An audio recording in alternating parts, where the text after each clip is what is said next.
नमस्कार साथियों, जय भीम, जय भारत। आज मैं आप सबके सामने एक बहुत गंभीर विषय लेकर खड़ा हूँ। यह विषय सिर्फ राजनीति का नहीं है, यह विषय हमारे समाज के अस्तित्व, हमारे हक और हमारी आने वाली पीढ़ियों के भविष्य से जुड़ा है। सवाल सीधा है, हमारा समाज आज भी पिछड़ा क्यों है? क्या आपने कभी गहराई से सोचा है? शायद सोचा होगा, शायद मंथन भी किया होगा, शायद सर्वे भी कराए होंगे। लेकिन सच यही है कि जब चुनाव आता है तो हमारे नेताओं को सिर्फ वोट चाहिए। जीत जाए तो अहंकार, हार जाए तो ये बहाना। हम विरोधी से बहुत पीछे नहीं थे, कांटे की टक्कर थी। ये कांटे की टक्कर कब तक हमारा समाज सत्ता से वंचित रहेगा? कब तक हम मनुवादी सोच के बोझ तले दबे रहेंगे? कब तक हम संख्या में बहुत होकर भी शक्ति में कम रहेंगे? साथियों, अब समय बदल चुका है। आज समाज जाग चुका है। हम संगठित हो चुके हैं। हमारे युवा पढ़ लिख कर जागरूक हो चुके हैं। आज का युवा जानता है कि उसका हक क्या है और कौन उसका सच्चा हितैषी है। लेकिन दुख इस बात का है कि हमारे ही बड़े नेता आपस में बिखरे हुए हैं। कभी किसी का अहंकार, कभी किसी का निजी स्वार्थ, कभी किसी की महत्वाकांक्षा, इन सब ने हमें सत्ता से दूर रखा है और इसी का फायदा दुश्मन ताकतें उठाती हैं। प्रिय बहन कुमारी मायावती जी, आप दशकों से बहुजन समाज की आवाज रही है।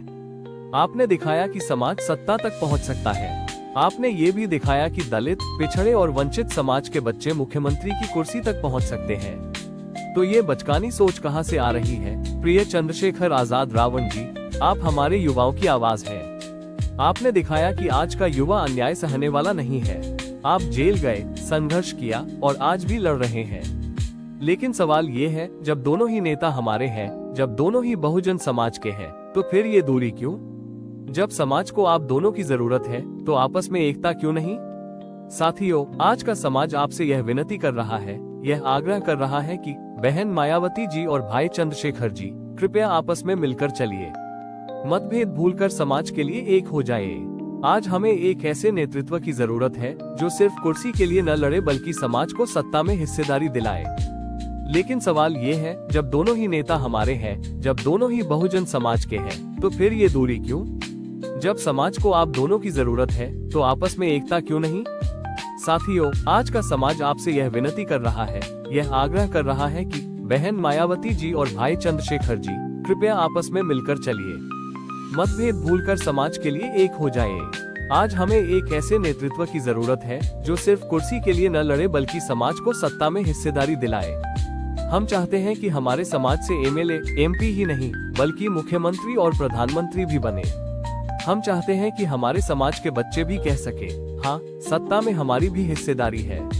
लेकिन अगर यह एकता नहीं हुई, अगर नेता अपनी नींद की चादर ओढ़कर सोते रहे, अगर उन्होंने समाज के संघर्ष को नजरअंदाज किया, तो साथियों, हमें भी अब बड़ा कदम उठाना पड़ेगा।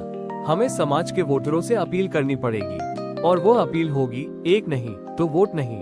जब तक हमारे नेता एक नहीं, तब तक किसी को वोट नहीं। जो समाज की बात नहीं करेगा, उसका बहिष्कार होगा। अब हमें किसी के पीछे अंधभक्ति नहीं करनी। अब हमें नेताओं से काम लेना है, समाज का भविष्य बनाना है। अब समय है कि हमारे नेता जनता की आवाज सुने और जनता के लिए एक हो। हमारा नारा, जिसकी जितनी संख्या भारी उसकी उतनी हिस्सेदारी। एकजुट हो, आगे बढ़ो, बहुजन समाज सत्ता पर चढ़ो। जय भीम, जय भारत। एक नहीं तो वोट नहीं, बहुजन की यही नीति सही। हमारा वोट हमारा अधिकार, अब की बार बहुजन सरकार।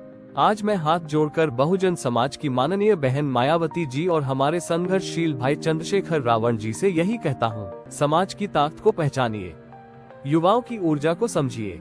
हम सब संगठित हैं, अब आपको भी संगठित होना पड़ेगा, क्योंकि अगर आप नहीं समझे तो समाज अब चुप नहीं बैठेगा। समाज कहेगा, एक नहीं तो वोट नहीं। जय भीम, जय भारत, जय बहुजन। जिन जिन भाई को हमारी बात अच्छी लगी हो तो हमारे बहुजन समाज पर दया करके वीडियो को इतना शेयर करें कि पूरे भारतीय बहुजन तक पहुंच जाए और हमारे नेता सोचने पर मजबूर हो जाए और आने वाला 2027 के चुनाव में एक साथ चुनाव लड़े।